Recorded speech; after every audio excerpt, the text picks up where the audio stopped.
मामा TV. जादुई पैसा घर, पैसों का पेड़।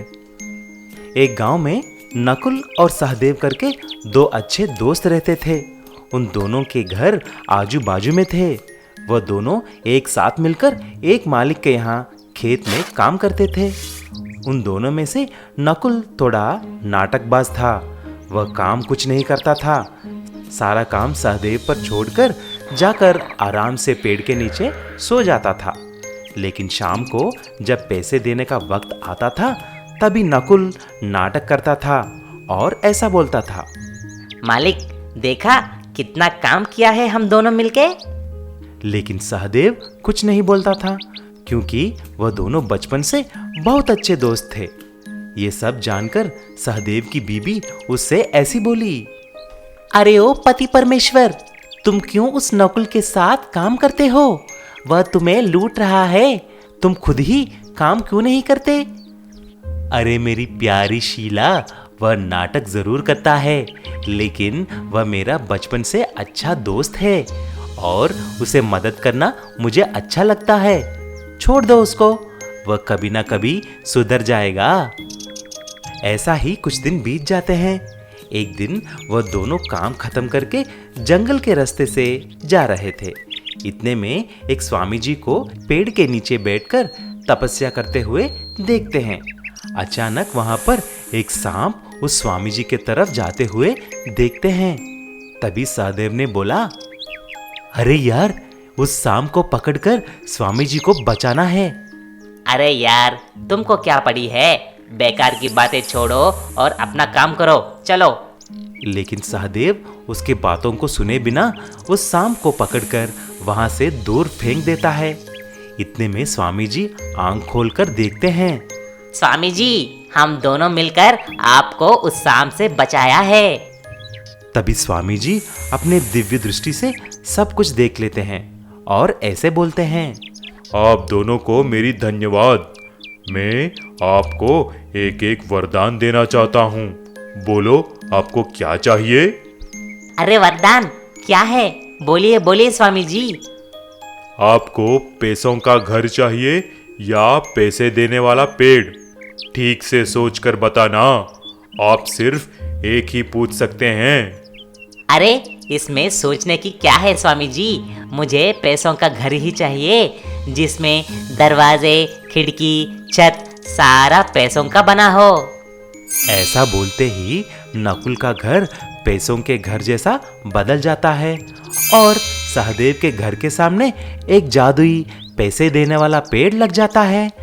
नकुल अपना पैसा निकालकर अय्याशी करने लगा और उसकी पत्नी सारे जेवर, सोना खरीदने में लग जाती है। लेकिन दूसरी तरफ सहदेव उसकी पेड़ से आए हुए पैसों से दूसरों को मदद करने लगता है। एक रात को कुछ चोर आकर नकुल और उसकी बीवी को एक पेड़ से बांधकर उसका घर पूरा तोड़कर सारा पैसा चोरी करके लेके जाते हैं। अगली दिन सुबह नकुल रो रहा था, अरे यार मैं बर्बाद हो गया रे, मेरे सारा पैसा चोरी हो गया रे। यार तुम दुखी मत हो, मेरे पास पैसों का पेड़ है, मैं उसमें से तुमको कुछ पैसे दूंगा। तुम भी आज से सबको मदद करके अच्छे इंसान की तरह जीना। उसके बाद नकुल भी सहदेव के पेड़ के पैसों से एक घर बना देता है और सबको मदद करते हुए अच्छे से जीने लगता है। गरीब का मिट्टी की एरोप्लेन। बहुत दिन पहले सनतपुर नाम के गांव था। उस गांव में राहुल और मेहुल करके दो दोस्त थे। दोनों एक ही स्कूल में पढ़ते थे। राहुल का पिता लड्डा एक बहुत बड़ा शाहूकार था। वह शाहूकारी करके सभी लोगों को तंग करता था और कोई ना कोई चीज गिरवी रखकर पैसे उधार देता था।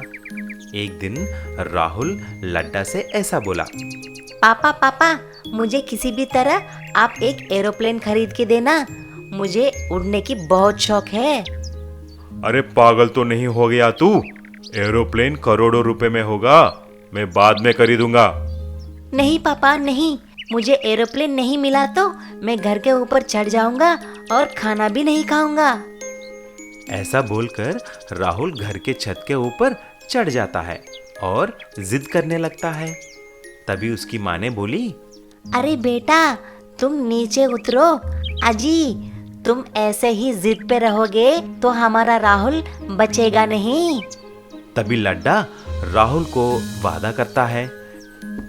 मेहुल के पिता एक कुम्हार था। वह मिट्टी से तरह तरह के हंडी, मटकियां बनाता था। मेहुल भी उसके पापा को देखकर काम अच्छी तरह सीख जाता है।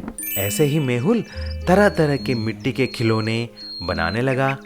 वह एक रोज मिट्टी के बाइक के ऊपर और अगले दिन मिट्टी के कार लेके स्कूल आने लगा। उसे देखकर राहुल ने बोला, अरे यार मेहुल, तू तो बड़ा काम वाला निकला यार। मिट्टी के बाइक, कार और जीप बनाकर स्कूल को आ रहे हो।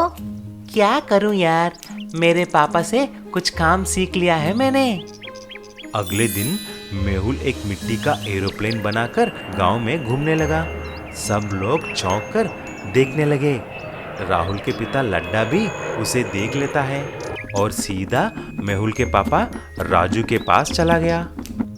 ओ राजू, क्या बात है? 2 महीनों से मेरे ब्याज नहीं भर रहे हो? अरे कुछ नहीं मालिक, आजकल व्यापार थोड़ा ढीला चल रहा है। मैं पूरा एक साथ ही चुका दूंगा। ऐसा कैसा होगा रे? इसका एक ही उपाय है। तुम्हारे बेटे के पास जो मिट्टी का एरोप्लेन है उसे मुझे दे दो। मेरे पैसे देके तुम्हारा एरोप्लेन ले लो। अरे ऐसा मत करो मालिक, ये तो मेरा बेटा खुद बनाया है, इससे उसका क्या लेना देना। ये सब देखकर वहां पर खड़ा हुआ मेहुल कुछ नहीं बोला। लड्डा ऐसा बोलकर उस मिट्टी का एरोप्लेन को उड़ाकर वहां से चला गया। तुमने कुछ बोला नहीं क्यों मेहुल? अरे पापा, देखते रहो, लड्डा बहुत जल्दी ही अपने किए हुए काम पे पछताएगा। हा हा हा हा। अपने घर के सामने एरोप्लेन को देखकर राहुल बहुत खुश हो जाता है। लड्डा राहुल को एरोप्लेन पे चढ़ाकर घुमाने लेके जाता है, लेकिन थोड़े ऊपर जाते ही एरोप्लेन गिरने लगता है। नीचे से सभी लोग देखकर हैरान हो जाते हैं। ऐसा लड्डा और राहुल गांव के तालाब में गिर जाते हैं। अपने किए हुए काम पर लड्डा बहुत शर्मिंदा हो जाता है और राजू का कर्जा भी माफ कर लेता है। मोबाइल पेट्रोल पंप वाला। ढोलकपुर नाम का एक गांव था। वह गांव कुछ पहाड़ियों के बीच एक नदी पार करके बसी हुई थी। उस गांव के सभी घरों में मोटर बाइक्स, कार, ट्रैक्टर थे, लेकिन कोई भी गाड़ियां इस्तेमाल नहीं करते थे, क्योंकि वहां पर पेट्रोल और डीजल डालने के लिए पेट्रोल बंक नहीं था। इसीलिए उस गांव में सभी गाड़ियां होते हुए भी बैलगाड़ी ही इस्तेमाल करते थे। ये बात उसी गांव का रहने वाला एक आदमी लक्ष्मण से देखा नहीं गया। इस गांव में कुछ न कुछ करके पेट्रोल बंक लगवाना है। मैं जाकर सरपंच से पूछूंगा। लक्ष्मण जाकर सरपंच से पूछा, अरे सरपंच जी, आपका भाई तो सरकार में काम करता है ना, उसका जान पहचान तो ऊपर तक होगा ना। कुछ रिकमेंडेशन करवा के हमारे गांव में एक पेट्रोल पंप लगवा दीजिए। अरे लक्ष्मण बेटा, तुमको तो मालूम है ना, सरकारी काम हो तो कितना मुश्किल है। कुछ लोगों को खिलाना पड़ता है, कुछ लोगों को पिलाना पड़ता है। बहुत मुश्किल काम है। ये बात समझकर लक्ष्मण ने बोला, अरे सरपंच जी, आपको तो मुझे पहले ही बोलना चाहिए। मैं अभी कुछ पैसे लाकर आपको दूंगा, बस काम हो जाना चाहिए। ऐसा लक्ष्मण ने कुछ पैसे इकट्ठा करके सरपंच को दिया। बहुत दिन बीत गए। एक रोज सरपंच को अपने भाई से बातें करते हुए लक्ष्मण सुन लेता है। अरे वो मूर्ख लक्ष्मण हमें पैसा दिया है, उसे मालूम नहीं कि पैसे कब के खत्म हो गए। ये सुनकर लक्ष्मण फिर से सोच में पड़ जाता है।